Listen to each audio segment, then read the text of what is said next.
Everyone can hear me? Good. All right. My name is Andrew Crosby. I'm Managing Director at the International Center for Trade and Sustainable Development. It's a pleasure to be moderating this panel. Our keynote speaker just left off on a couple of issues that were absolutely critical to us: domestic investment and international trade. Today, we're going to talk about what I think of the services trade as the enfant terrible of the trade world. We're going to go from, at least from my view, the rather well-known territory of finance that we covered this morning into something that that is likely to be and is being now highly transformative. So when I think of an enfant terrible, you can think of that enfant terrible in a reverse sense, and you might call it the fourth industrial revolution. Looking backward, I like to think of it as the quantum economy, looking forward. And the quantum economy implies something that we don't really know how to predict. We barely know what quantum is. But quantum captures some of the aspects that we're going to be talking about, of which services is one critical component. Other critical component is intangible capital, IP, innovation, data flows. These work together to create something that we haven't seen before, in a way that we haven't seen it. Why do we care about it? Because it is going to have an entire economy effect. So this means not just services like you've thought of them, but literally everything, from agriculture to manufacturing to professional services. Virtually across our economies, they're going to be transformed by the way that they combine services, intangible capital, data flows, and so on. And firms that are empowered to do so, that know how to use these elements, are going to be more competitive. And countries, the firms that are in countries that provide the enabling environment and the competitive structures that enable companies to do that, are going to be more competitive. So we know in this country that there are things that are improving, and we just heard about those. There are also quite a number of things that are really looking very challenging. So if you look at the Services Trade Restrictiveness Index, you see that India has a rather mixed performance. If you look at the Doing Business report, big improvement, but also still big barriers. So one of the questions we have, and I hope this panel can kind of get us there, is, so what kinds of domestic investments need to take place? How should countries address those? What are they? What are the essential things to make this economy work? And then we have to tackle the external frameworks. What are those things, those agreements between countries that are going to create the enabling environment that allow this kind of trade to move forward? And what sorts of strategies should India follow specifically? And we need to think that this is all going to take place in a dynamic context. So the world isn't standing still. So we had a nice discussion yesterday, very interesting discussion, trying to connect some of these pieces. And these are very hard to connect. The one between how we develop, how economies develop, and then what kinds of policy frameworks, including things like regulatory cooperation, need to take place. And it's all happening in a dynamic context, as I say. One thing I didn't hear, we've heard a little bit about today, is the TPP. The TPP exists. My friend Pascal likes to tell me that TISA exists. TISA exists like Sleeping Beauty, which is she's waiting to be kissed, and then maybe she'll come to life. So I think Sleeping Beauty is a beautiful thing. Let's see what's there, and maybe our panelists can sort of help take us into that territory of what exists, either or what is planned to exist, and what kinds of implications those frameworks might have for development. And I hope they can get us into some of the perspective about what is it that India could do. What is it from their own country perspectives have they done that may relate to India? So with that, as with others, I'm not going to introduce our panelists. I will ask them each. We've had some great initial discussions and focused on a few questions. We'll do as with previous panels. I'd like to ask each of my panelists to provide some response to some questions that we've discussed, and then we'll start moving the conversation around. And I encourage you also in our initial period before we go back out to our participating audience, think of questions for each other as well, because I think we will all have experiences that we may want to reflect on with each other. So if I may start with Ambassador Deepak, we're really happy to have you here, Ambassador Deepak. And I think from you, I mean, you are India's face in Geneva. More than that, a crucial point of strategic influence for India. And the WTO has been historically a strategic priority of India. And so can you help us understand where is India's thinking right now on this issue of services and the digital economy and these issues? And how do you see that evolution, not only at WTO, but in India's other negotiations? Thank you. Thank you, Andrew. Good afternoon. It's a pleasure to be here. Let me straight away go to addressing the question which Andrew put. Services, I think, services trade is a very neglected area as far as insight is concerned, knowledge is concerned, as well as the negotiations are concerned. As far as India is concerned, trade and services is our priority. It's a key driver of the economy. It accounts for 2/3 of our GDP, 50% of foreign direct investment flows, more than 25% of trade, and contributes to more than 30% of all jobs. So it's a very critical sector. Moreover, it is a sector we are good at compared to merchandise trade. We have 3.4% of the global trade compared to 1.7% only in the merchandise trade. Thirdly, we are net exporters. We have a trade surplus on services. And this trade surplus of the order of $70 billion in 16-17 goes a long way to meet our merchandise trade deficit, which varies from $120 to $150 billion. So it's critical from that point of view as well. And the good news is that services trade growth rates, services sector growth rates globally are faster than that of goods. So it's an opportunity which we look at. What's the global scenario? Worldwide as well, as many of you would appreciate, there's a great demand for services. And there are 5, 6 reasons which are kind of fueling this demand.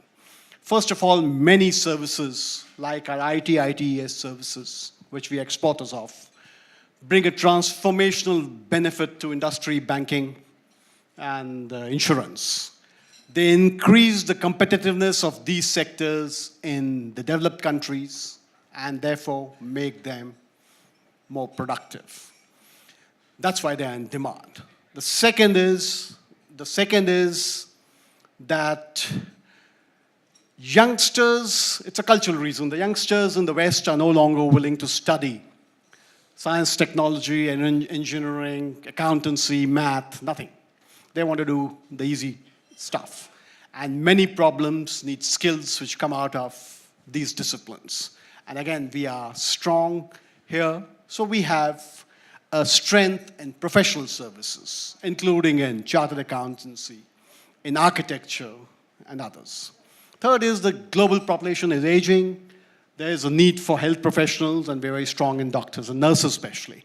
That's an area, again, skill-based, where there is demand for our services. Fourth, I'd like to mention services which improve the efficiency of the economy or the merchandise trade. Services like business services, telecom services, insurance, banking, the works. And that is an area which we are slowly getting into. The embedded services would be the fifth area which is becoming important. These days you can't think of a mobile phone without being a smartphone. And what's a smartphone without embedded services? Smart cars, more an element of services than of goods in the final product. And lastly, the high-tech services, where the IT and the ITES services form the base.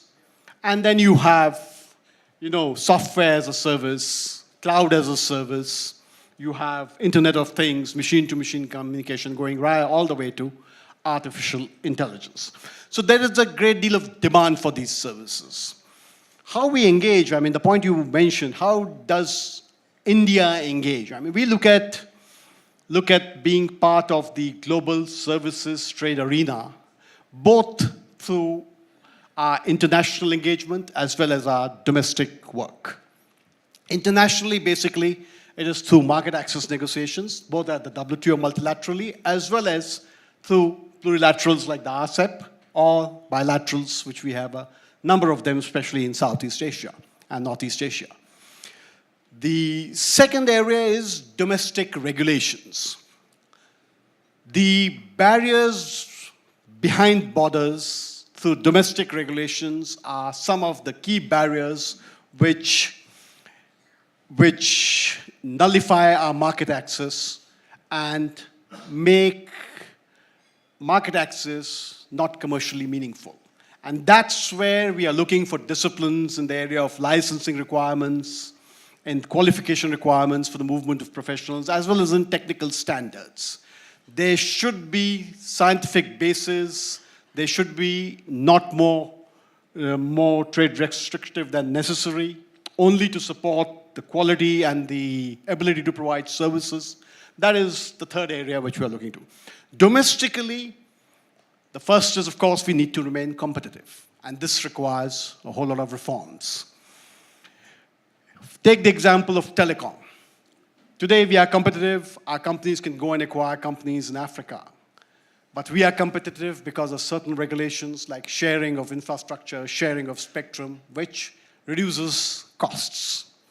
Similarly, if you look at Torres or health services, we are competitive because the visa regime has been loosened very recently, and people can come in and access these services. The second area is skills. Since we have a huge presence in professional services, skills development is critical, and we need to stay at the cutting edge of skills to be able to penetrate markets. And finally, it's subsidies. One area subsidies is generally a bad word in the context of merchandise trade. But if you look at services, there are not really many disciplines on subsidies and services. So subsidies, if given in a calibrated, directed manner in areas where you're strong, can really enhance competitiveness. And that is the strategy which we follow. I think I'll stop here, and maybe if there are other questions. Thanks. Yeah, great. Thank you. And we'll come back. I think one of the questions I have listening to you is, with all that to give, where is India going to find the balance? Because you heard yesterday that some of the deals that were struck were not very satisfying in terms of what India expected to get out of them. So what needs to be done different? What needs to be done better? Let's come back to that. Maybe I can go to Juma. And Juma, your country, UAE, is both an importer and an exporter of services. And I'm curious to hear a similar kind of question. How have you thought about it? How has that services development worked in the UAE? And how have you linked that to your positions and your aspirations in terms of negotiations? Well, thank you very much. First of all, I'd like to commend the Gateway House for the successful organization of this event. It is my pleasure to participate in this conference and in this panel. I think I just would like to echo my colleague, Ambassador Deepak, on the importance of the trade and services first. A trade and services sector is a vital component to any country's economy. It provides also a direct and significant effect to the GDP, job creation, and also it has also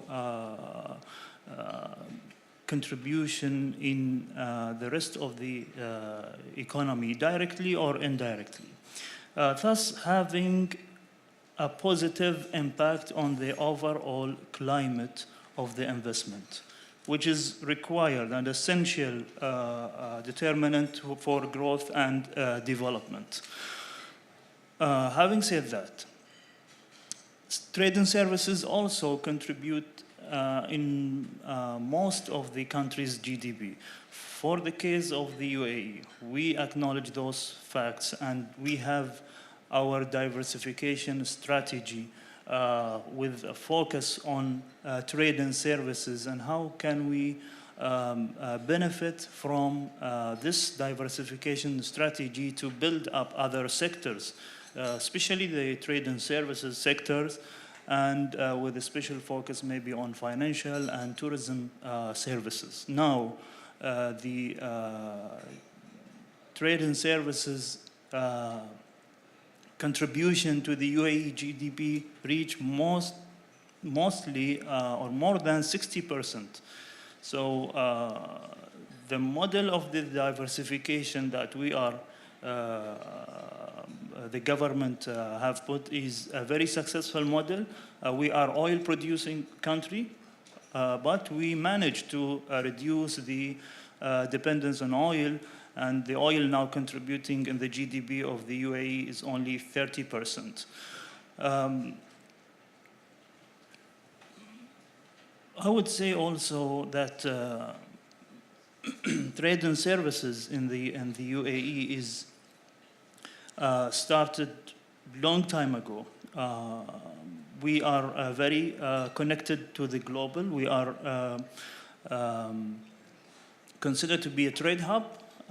So services is something important to the UAE economy. We are one of the largest trade hub in the world. Speaking about some numbers in this case, the UAE considered number one in the Middle East when it's come to importing commercial services and exporting also commercial services. We import around $83 billion in 2016, and we export around $61 billion in 2016, with an increase compared to the 2015. We also have managed to export services in many different countries around the world. So, for example, here in India, we are operating more than 4 ports in India, and also we are very much connected with India when it's come to air transport services. So for me, when I want to travel to India, I have 5 options every 1 hour to travel to India. We have more than 1,000 direct flights weekly between UAE and India. This is also what trade and services can add to the economies. And no wonder now India is the first trading partner for the UAE. I would say also that importing commercial services is something important for us as an economy because it will add to the competition. It will attract skills, latest technology, and it will also, of course, contribute in attracting investment capital. Maybe I would stop here, and I will let my colleagues also to speak about this. Thank you. And maybe just like a 2-second follow-up, but just help us understand just right now. I mean, when UAE got into this strategy, were there risks? Were there risks in this opening of services strategy? Was there perceived risks? And how were those managed, or were you convinced? As I mentioned, this is something started with the establishment of the country, the openness approach. we have usually, even before being a member of the WTO, so we used to trade with countries. And joining the WTO was something very easy for the UAE, as the openness approach is embedded with the country philosophy. There are some risks, of course, on how to open certain sector. And would this affect on your domestic companies or not? That's why it is important for the policymaker, for the government to identify the areas of sensitivities, which is different from country to country, and put certain conditions and requirements, or maybe not even opening subsector in certain activity for some time. And you can, within the negotiations and in some stage, you can do the liberalization of certain sectors with certain conditions. So I think every country, we are facing risk, but we can minimize this risk, because it is also important to look at it from different view. If you want also to be and to operate outside the market, you need also to open. So to give and take. So you ask other countries to open for you. You have to open also for others. So it's like win-win situation. Thank you very much. Hector, so Hector, you've been in so many roles. And so when you and I started talking, I thought, well, there's some similarities actually between Argentina and India, because agriculture has been a preoccupation in your country. And I know from talking with people from Argentina, increasingly services is, but let's not start out exactly there, but maybe you can touch on that, because you also have all your background with IMF and as a CG fellow. So can you help us get into the ingredients, what needs to happen in order to make a services economy work? Which pieces are necessary both domestically and internationally? What needs to be done?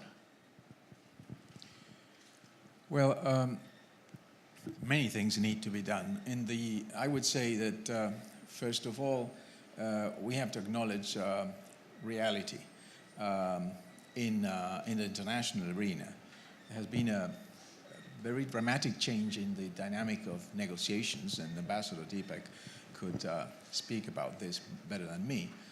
But traditionally, negotiations at the WTO have been pushed by the US and other advanced economies trying to liberalize trade in services and trade in goods. And developing countries have normally offered some tactical resistance to this. And they've been doing this. In doing this, they gain some leverage that they use in the negotiations. Now, this has changed dramatically. The country that used to lead the push for trade liberalization has decided to pursue its interests bilaterally, mostly. So it's not asking for anything at the WTO.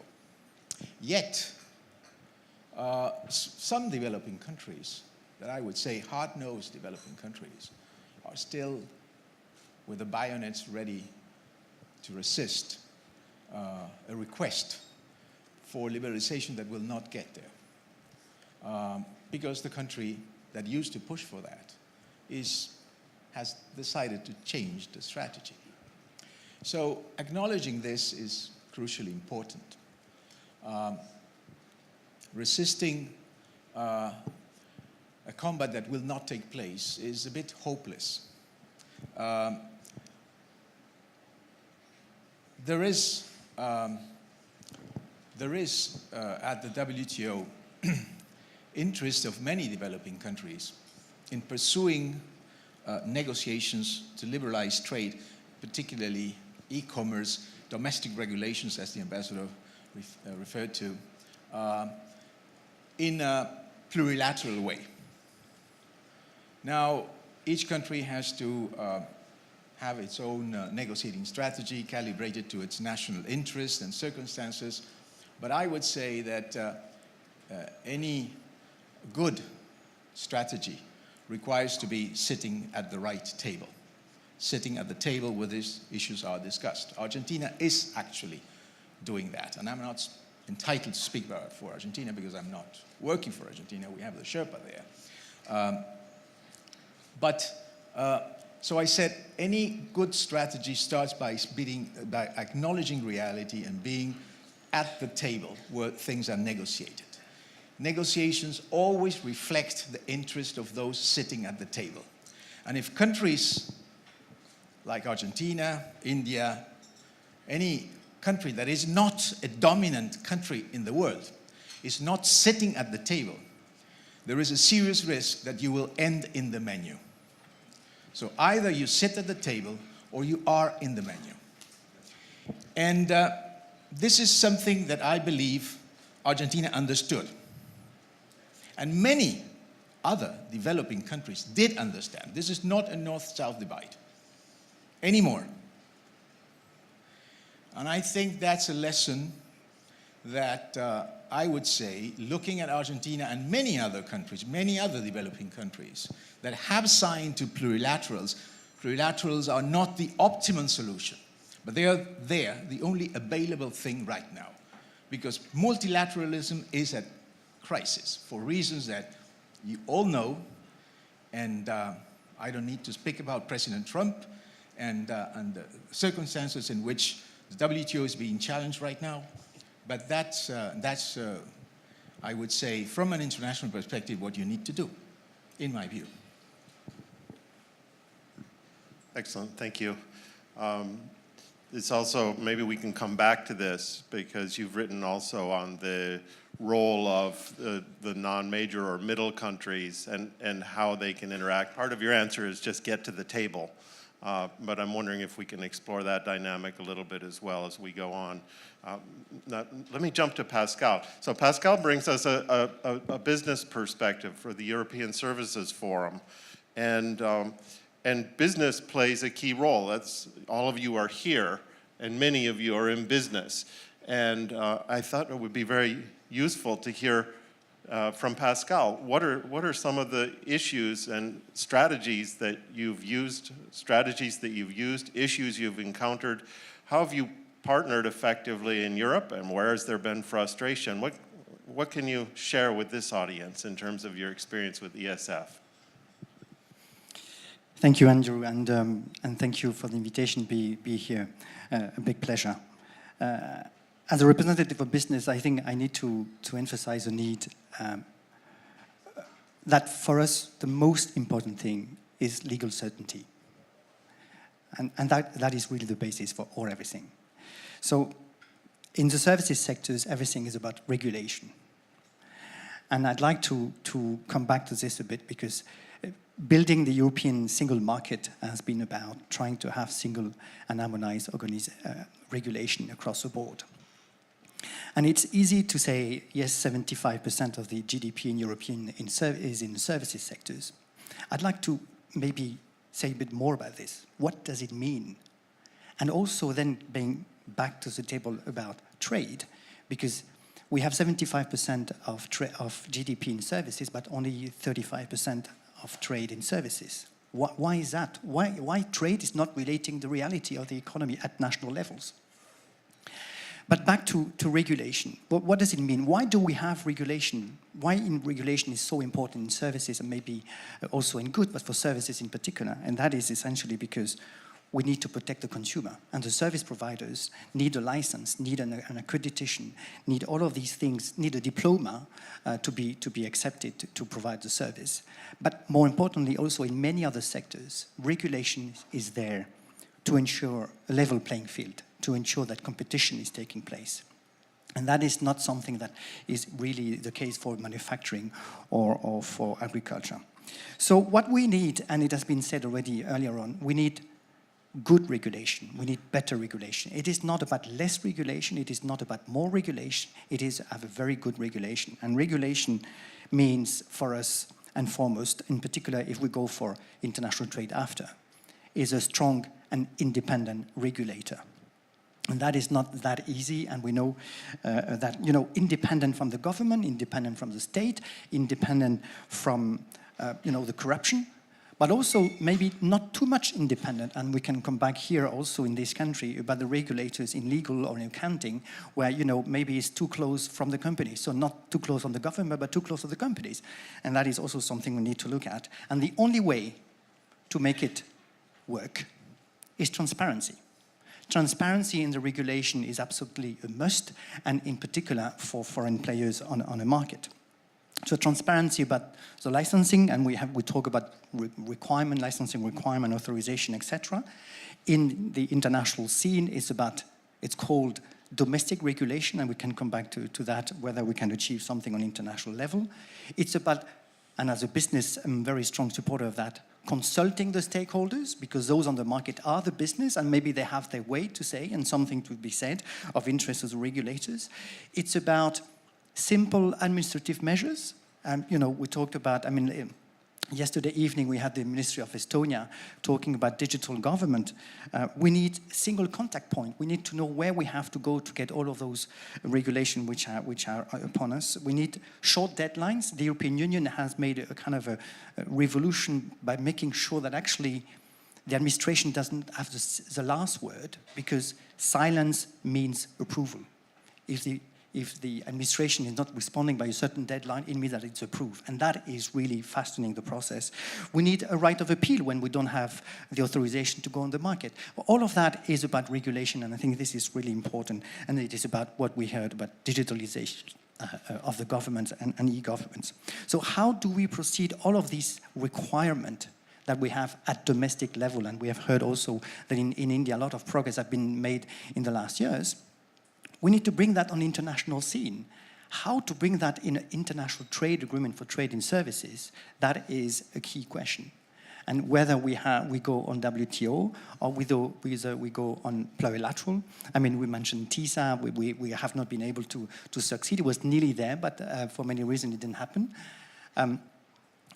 I think domestic regulation is something that we have to go deep into an international regulation. It's about disciplines that all countries have to agree upon to make sure that all the regulators are going to be there.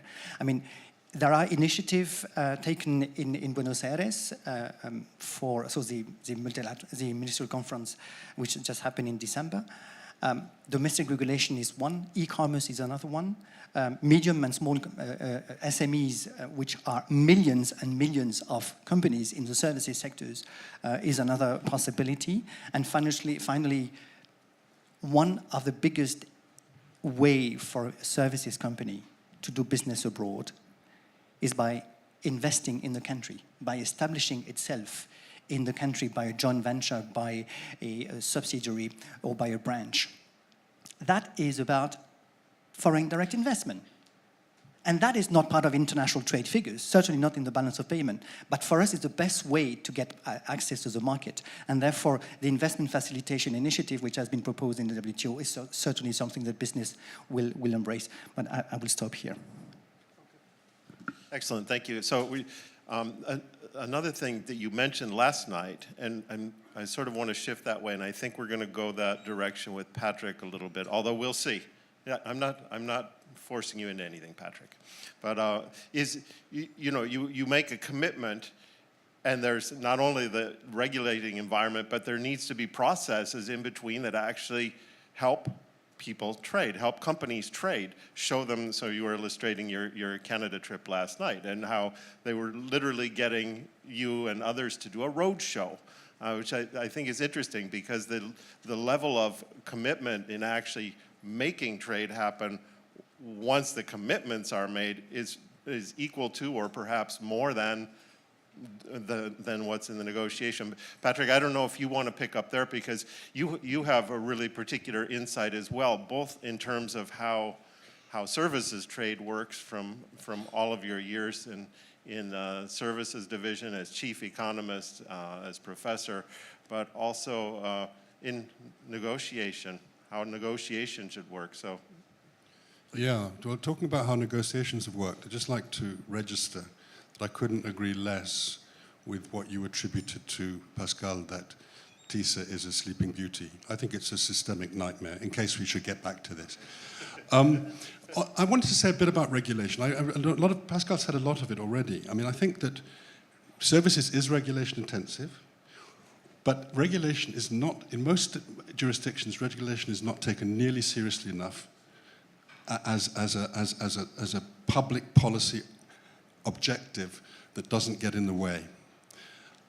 I'm saying this partly because I spent 2.5 years in Hong Kong interviewing firms and examining how services entered production, trade, and distribution. And it's a fascinating story. It's really hard to document with numbers, but it is really revealing. And one of the things that comes out of this is just how interfering and inefficient regulation is. It's not about the principle of regulation, as Pascal said. It's about the manner in which it works. And that speaks a little bit to your point, Andrew, about you could have a great rule book. It's how it's implemented and by whom and what accountability there is and what transparency there is, what comeback there is for misbehavior by government officials. We saw so many examples across Asia of really bad regulation and really costly interventions which had no basis in any serious public policy concern. So I think that's one thing that I certainly would like to mention. And then I think that what Ambassador Deepak said about policy isn't just about regulating, it's just about getting people to behave in particular ways. It's also about supporting and facilitating. And I think there's a very interesting emerging literature on how, including with subsidies, how, and some people call it industrial policy, but how modern industrial policy enables groups, individuals, firms to engage in this modern economy, which is really going to be the cutting edge of competition. And I think that's well worth looking at as part of the policy story. But whether policy is intended to be regulatory or whether it's intended to be supportive, I think we could, one nice way of thinking about policy, in my view, is think of public policy as a source of value. It's needed as a source of value. So it gives value to the economy just as production does in the private sector. If you think of it like that, then you immediately can think about policy in the same way as you can think about production and private sector economic activity, or for that matter, state-sponsored economic activity.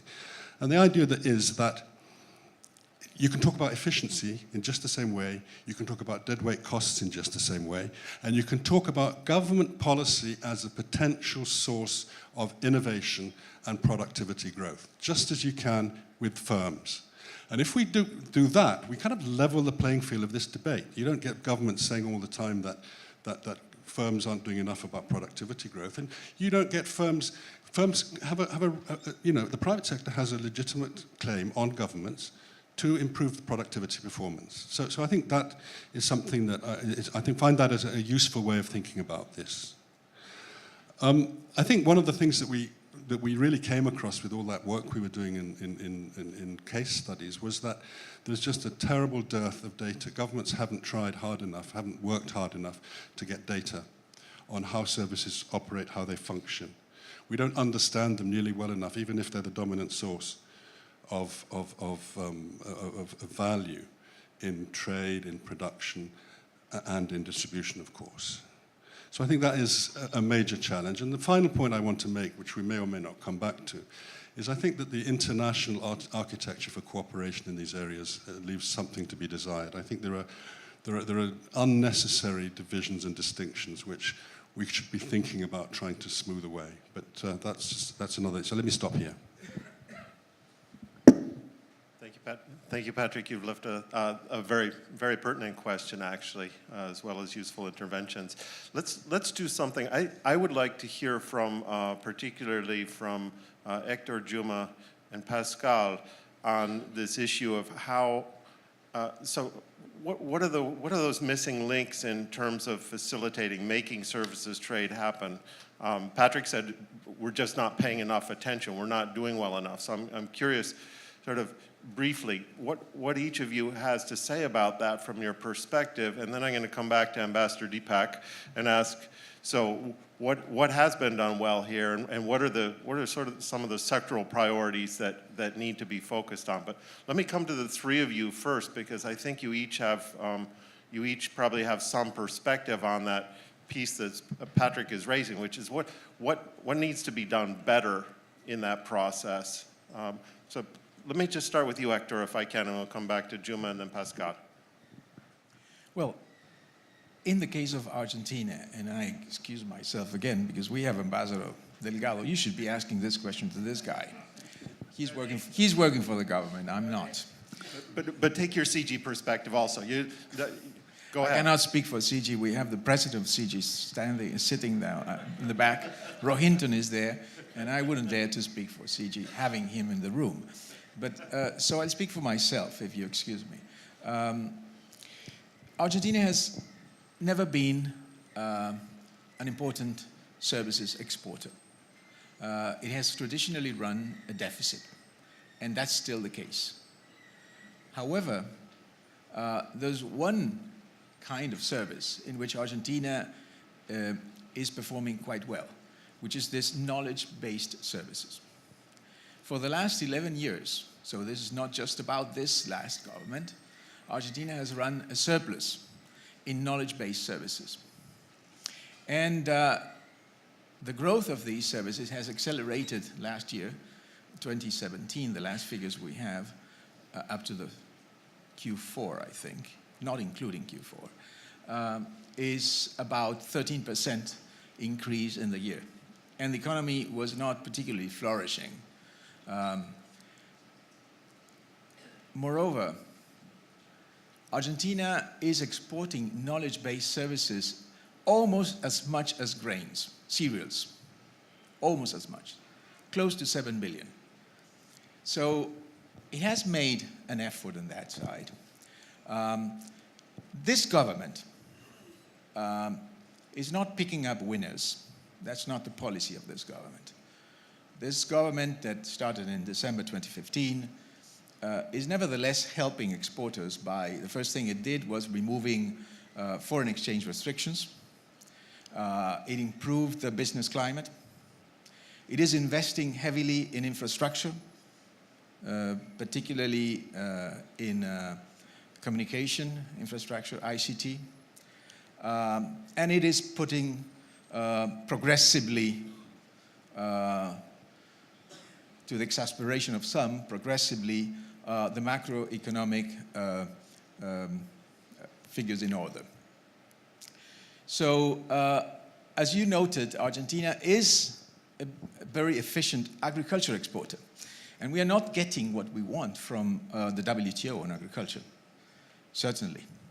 Despite that, despite we are not getting what we want in agriculture, Argentina is supporting negotiations in domestic regulations on services and e-commerce. So we're not blocking because we don't get that, because we know that blocking that is hopeless, because the technologies will still develop, countries will still develop their own regulations, and we will be staying aside without being dominant in the market. So Argentina has understood that blocking negotiations on new issues is hopeless, particularly if you're not China or the United States. Let me just come back to you, Juma, and Pascal also, very briefly, please. What's happened in your context in terms of facilitating that process, those linkages that go beyond the negotiation commitments to enable services trade? Please, Juma.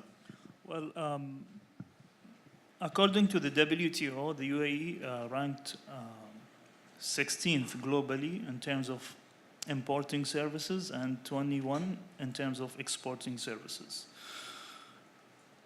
As a government of the UAE, we have this kind of forward-looking approach in order to deal with the challenges and also to seize the opportunities that coming from the change that's happening, which is happening so quick and more than ever before. Trade and services have 4 modes of supply, as we know, and on one mode of supply costs around,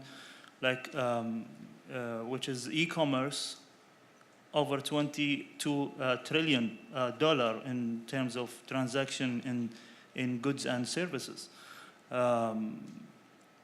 Despite this, still, I think the issue of trade and services sometimes regarded as a side issue, not something important as other issues. In Buenos Aires, there was focus on negotiation on many issues as agriculture, as NAMA, and other issues. New issues could be also important, but services maybe took part of the domestic regulation or specific topic. I don't know whether countries need to look at the services and how it is an added value to the economy, and how can we proceed forward in terms of negotiating, in terms of liberalizing sectors. Of course,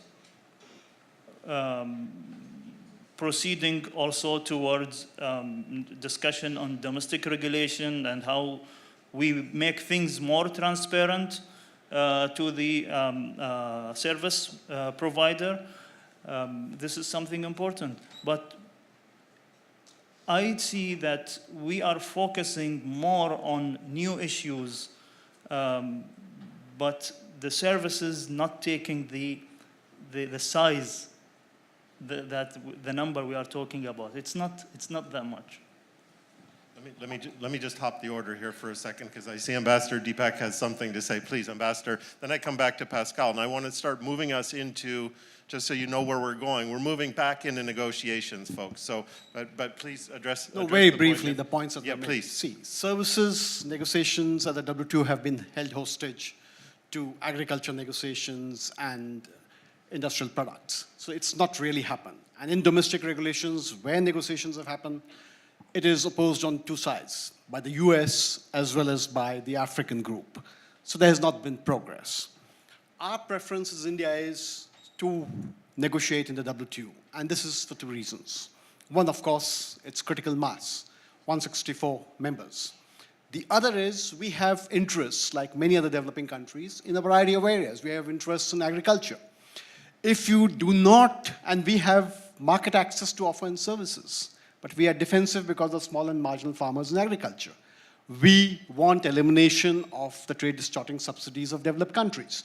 So if you do not have WTO as the negotiating forum, you cannot solve these problems. And if you give in services, then there is nothing to trade for seeking disciplines on subsidies or in agriculture.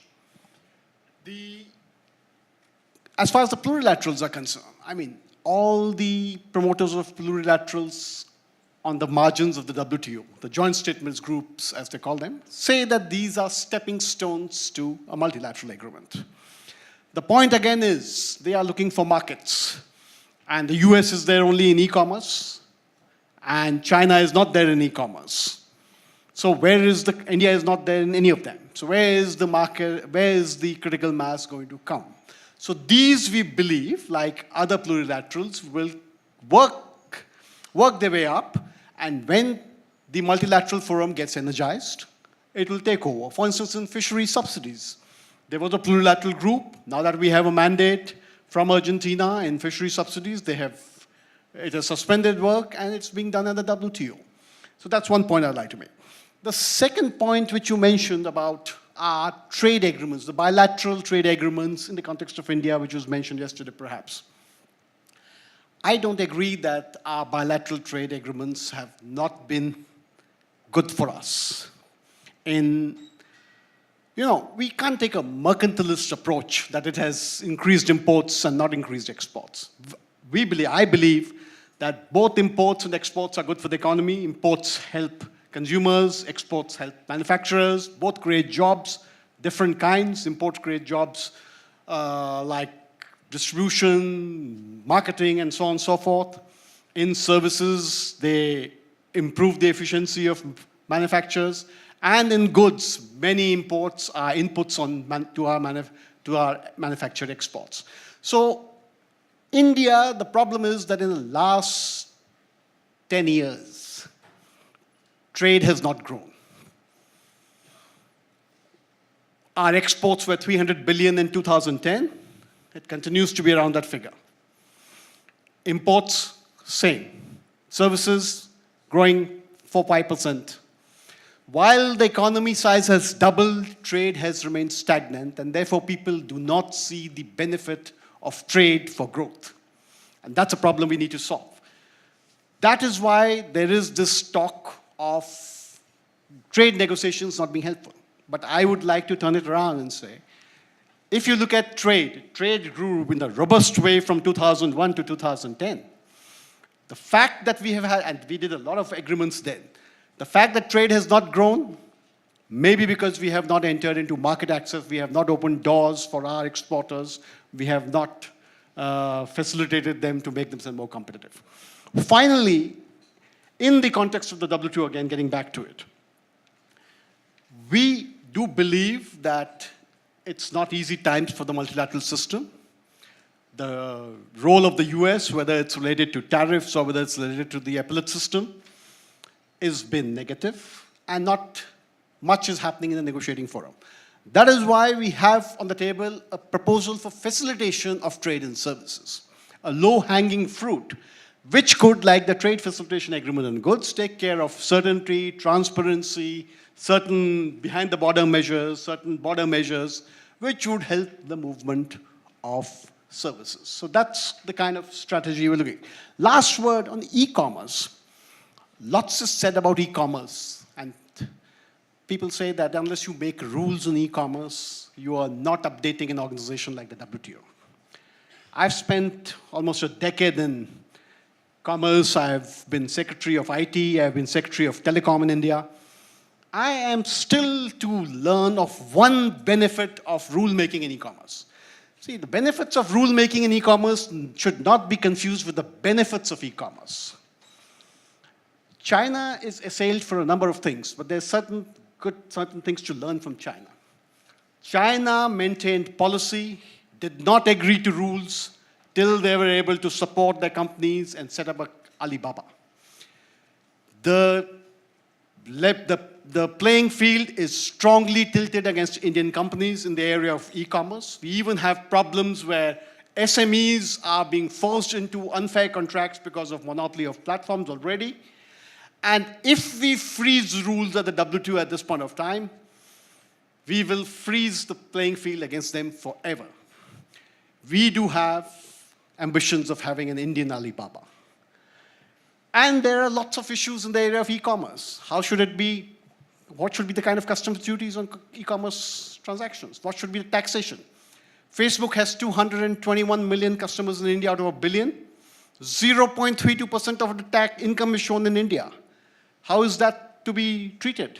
We have issues of consumer protection, of pirated goods. We have a number of other issues in the area of e-commerce, including safety of digital payments, whether service should be localized, whether we could benefit by becoming a market for data centers, whether source code should be escrowed, and things like that. So these need to be discussed before we can move to rulemaking in e-commerce. And that's why we believe rulemaking in e-commerce is a good idea whose time has not yet come. We will reach there, but we need to sort out these issues, and ultimately we would seek, and we believe we have strengths in e-commerce. We have aggressive strengths as an IT power, as a country which is strong in algorithms, which has a big market, which has got electronic platforms and digital inclusion. we will engage when the time is right. So it's also a matter of time and place. Thank you. Good, thank you very much. So some people think that e-commerce rules don't exist, and of course e-commerce is there in the GATS, it's there in the WTO, and you've pointed out correctly some of the things that we in the E15 initiative that we did actually with some of the people in this room, including those here, on things that need to be explored. So let me shift a little bit. I'm not going to hold you to the last question I asked you, Pascal, because I'd like to shift into sort of what's coming up in the next, particularly the next week, but the outlook around services specifically. So we have a mini ministerial being convened by India next week. What I'd like to know is, so it's important, but what role does services play in that? And the reason I ask is because I think that there are differing views about how important the focus on services is. And I'd like to hear your views from everyone here about that, about the importance and what this meeting means in terms, if it could, of resetting what happened post-Buenos Aires or helping to set new course. So let me go to you, Pascal, if I can, and then let me pick up with Patrick next, and then I'll come back and we'll see how much time we have before we have to take audience questions. I've got another 10 minutes or so. Okay, good, thank you. So let me go to you, Pascal. Well, as a business representative, for us, the WTO has always been the priority. My organization has been created for 4 years to deal exclusively with GATS 2000, but it didn't happen, and business is going on. So, I mean, for us, the trade policy is very simple. The EU is by very, very far the biggest exporter of services in the world, and having any trade agreement, whether multilateral, plurilateral, or bilateral, without a significant part of services doesn't have any value. We export 915 billion of dollars in 2015, but if we add the EU intra-EU, because I was talking to you about the construction of the single market, it's more than that. So we have 2 trillion of export of services in trade and services, and that is 42% of the world trade. So whatever initiative is going to help us to strengthen the rules through a trade agreement, we welcome it. So this ministerial is, of course, more than welcome, and particular because it is in India. Because with Ambassador Deepak telling us that India is engaged and willing to have something, as a business representative, this is not what we see. India is nowhere in international trade. We haven't seen, we would like to sign an agreement with India, we're stuck. We would like to sign something in WTO, and because of all of the other countries stopping it, nothing is moving on. India is not part of TISA. India is not part of TPP. And we have the RCEP, where, if I read between the lines, the services part is not as great as I would like to see.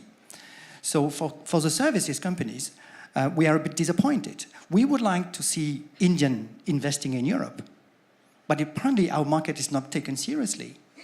And even, I know, the biggest interest of India is the United Kingdom, but United Kingdom is going to leave the European Union. So how are we going to strengthen the EU and India trade? We still have 400 million consumers which are very willing to get some services from India. But in Europe, trading with India is about ArcelorMittal, is about Tata because they were Jaguar, and it's about Tata Consulting Services. This is what India is in Europe. Why don't we have more investment in Europe? And the other way around is we would like to do much more business also in India. And with all the good announcement that we have got about the reforms going on, what is missing is an international agreement. Our companies need, as I said at the very beginning of my presentation, legal certainty. Legal certainty is what an FTA, is what a WTO agreement, or is what a plurilateral agreement is going to bring. Our companies are waiting, our companies are watching. And that is what we would like to see. So having good speeches and good intention about moving the WTO and only the WTO, yes, we have created my organization only for that. But it doesn't happen. business need to go on. So yes, we embrace, let's go for TISA, the Sleeping Beauty. It didn't go either. So what are we going to do? Well, we are just pushing our government to do bilaterals. And we are moving on in bilaterals. We have signed a good agreement with Canada, one with South Korea, one with Japan. We are working on with Chile, with Mexico, etc., etc. United States said, no, okay, let's go with others. Let's go with those who are playing. Business need to see result. We cannot wait forever. And that is why we would like to see now India engaging in international trade, not only by very good idea, very good policy, but we need to have India signing an agreement. We need to have India telling to the business, yes, we are on track. Yes, we would like you to come in our country. But we have a lot of barriers still in India. We need to talk about that. Our companies have basically no possibility to do legal services or accounting services. Maritime transport is very complicated. I can go on. And things have improved, but we don't know. Why don't we know? Because there is no trade agreement. A trade agreement is an advertising on a website or a Financial Times to say, please come to India. And that is what a trade agreement is. It's about legal certainty. Thank you. Good. Thank you. Patrick, let's come back to you. Same question, but you've got all your work in Asia as well. And I don't know if you want to give an Asian spin on your response, but go ahead. I just wanted to say that if an attempt to negotiate e-commerce turns into an exercise in exclusion and in freezing a particular market situation, then it's a really bad idea. What it should be doing is making for better opportunities for everybody to involve themselves in e-commerce. And this, I just want to say, is why I have such objections to the TISA. TISA, I understand why TISA happened. I know that services was held hostage, but the form that TISA took was more of a power play than anything. It was taken out of the WTO. If it had gone anywhere, or if it does go anywhere, it is sufficiently broad-based across the whole spectrum of services issues, possibly to qualify as a preferential trade agreement outside the WTO with the blessing of Article 5 of the GATT. That is an appalling way to go. And frankly, why weren't governments that wanted to be part of TISA allowed to join TISA? TISA was a power play. TISA was exclusive. TISA kept the Secretariat out because goodness knows what they were doing. So I just think that this is not how you want to go.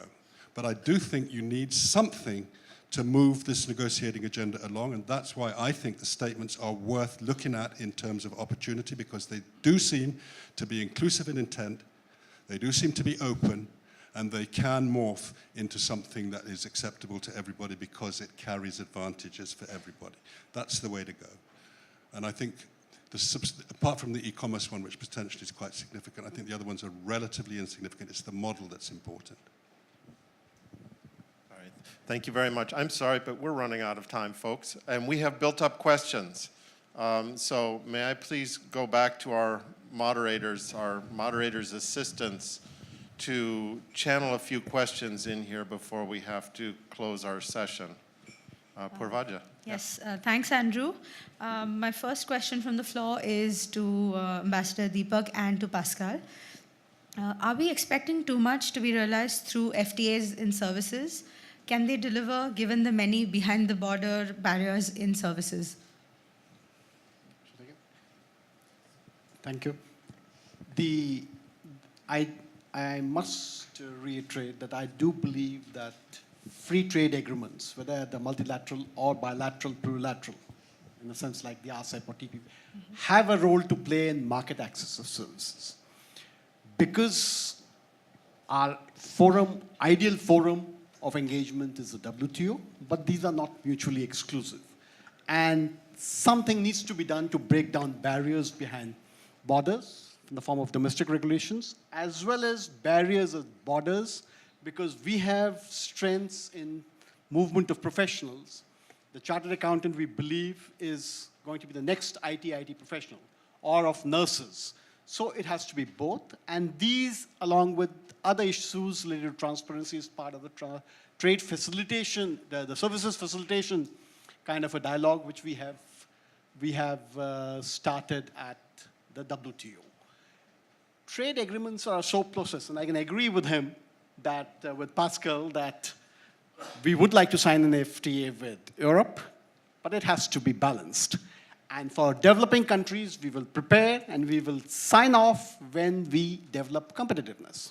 At the same time, I can agree with Patrick that the TISA kind of an arrangement is just not acceptable because of all the problems that have been identified with it.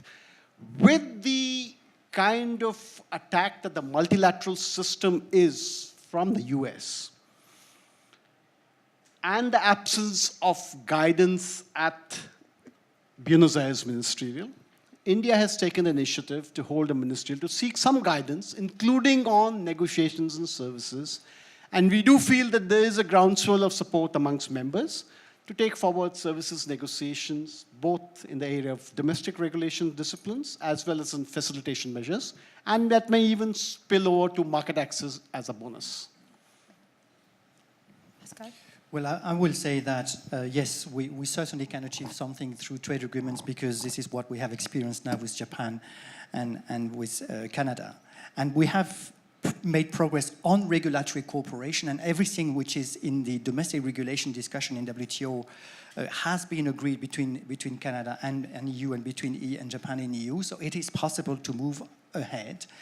And this was already subject to the discussion in TISA, but I fully agree with what everything has been said in TISA. I mean, business is just watching for this, but for us, we didn't need even to have asked for a mandate because actually services in WTO is about plurilateral already, and therefore there was no need to go, and unfortunately it went for the Article 5, which is really what we didn't like. I think I'd like also to mention something on something in our jargon we call Mode 4. Mobility of natural person, and between EU and India, I think it would be something really interesting to look at. I think we can achieve something significantly, but not in a plurilateral or multilateral level. We have achieved something significant with Canada and the EU, and I would engage everybody of you to look at what has been agreed there, to possibility to move intra-corporate transferees, to possibility to move contract service suppliers to the client. It needs to be really, really emphasized that please, depoliticize the Mode 4. It's about a business transaction. It's about moving people from one place, one country to another country to do something for a specific period of time and then come back home. It's about a service provider. When we're going to make sure that this is exactly well understood, politics will go away. And we have been able to do something with Canada and Japan on this issue. So it is possible to do it on a bilateral level, and I hope India and EU will be able to do that soon. Thank you. You have another one, Purvaja? Yes, another question for Ambassador Deepak again. How has India's proposal for the trade facilitation agreement and services been received at the WTO? Why is there resistance? It's a fairly overarching proposal as far as facilitation is concerned. So it's got opposition from all sides. The EU is opposed to it because it talks of data flows, which is a requirement for Mode 1 trade and services. Lots of countries have opposition because it has disciplines on services, visa, fees, processing system, time, duration, to make movement of professionals, as Pascal was saying, easy and smooth. It has insurance portability. It has a number of disciplines to be taken. Africans believe that they are net importers of services. They don't gain from it, so these are burdensome disciplines so that they are opposing.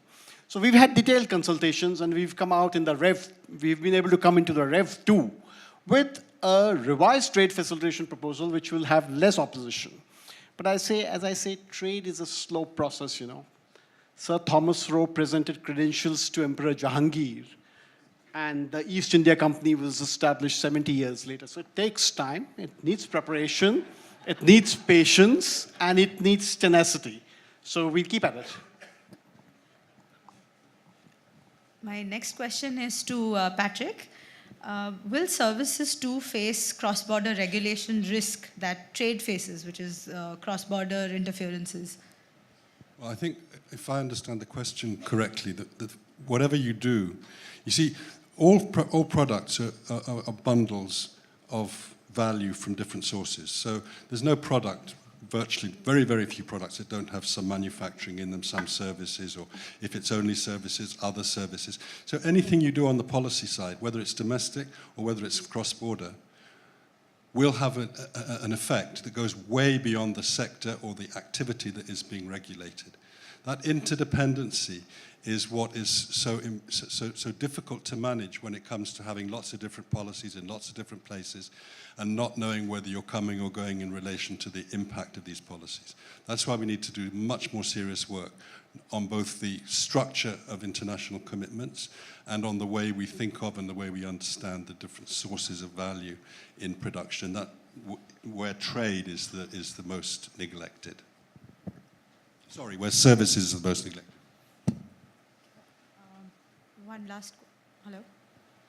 One last question to the panel. Andrew, you can choose who takes this one. With the Comprehensive and Progressive Agreement, the Trans-Pacific Partnership, the TPP, which is being almost signed, will it promote the trade and services? Good question. Let's do something and let's cheat, okay? But I'd like to go to Hector for that. But 30 seconds, and let's just come down the line and then we'll close. But 30 seconds, no more, please. Let's give people a chance. This is a big question. If I understand correctly, the question is whether the TPP that has just been signed by 11 countries will promote services. Yes. Well, I think yes, but I have to confess I'm not an expert on the services exports of these 11 countries that have signed this. So I suspect that of course it will, but I cannot give any kind of prediction. Good. Great for 30 seconds. Patrick, 30 seconds. Yeah, there's a good chance that it will, and if it's done right, it won't just do it for TPP countries, it'll do it for everybody, because to the extent that we're talking about regulation, much of this regulation cannot really be very discriminatory in practice. And so whatever they agree to, one would hope, could benefit a lot of others as well. Great. Thank you very much. Juma. Well, I think it depends on the content of the agreement and when it comes to trade and services.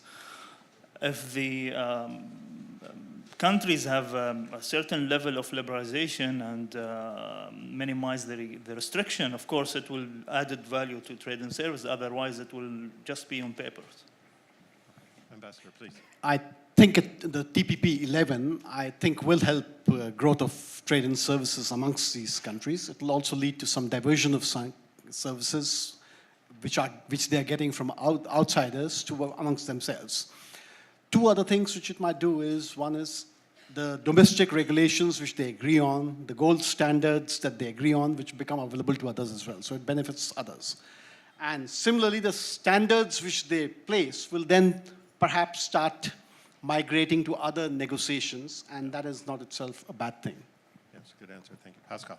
I just would like to echo that. For us, the TPP is a very good agreement because we're going to join the club. I mean, the European Union is negotiating with nearly all the 11 countries, and therefore that will increase trade in services. I think there are some aspects in these agreements that we can do better, and on Mode 4 and on maritime transport, for instance. But there is something in this TPP or CPP-TPP which is new, and with this new international standard, and we are watching as business from European Union. It is the article on e-commerce and the famous data flow that the European Union has not been able to engage in. That is now putting as a first international standard on data flow, cross-border international data flow, and that is new, and we want to have that.